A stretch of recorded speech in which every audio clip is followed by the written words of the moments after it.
त्यांचं बोलणं, त्यांच्या कामाची पद्धत, त्यांची प्रशासनावरची पकड, या सगळ्या गोष्टी महाराष्ट्राच्या मनात कायम राहतील. बारामती आणि त्यांचं एक नातं होतं आणि त्याच बारामतीमध्ये त्यांना मृत्यू यावा, हा एक विचित्र योगायोग आहे. श्रद्धांजली त्यांना कधी व्हावी लागेल असं कधी मनात आलं नाही. त्यांनी त्यांच्या पद्धतीचं राजकारण केलं. उद्धव ठाकरे यांच्या मंत्रिमंडळात अजित पवार हे उपमुख्यमंत्री होते आणि उद्धव ठाकरे मुख्यमंत्री असताना उद्धव ठाकरे यांचं म्हणणं होतं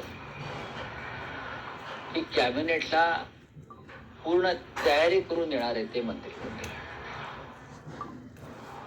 राज्याच्या प्रश्नांचा त्यांना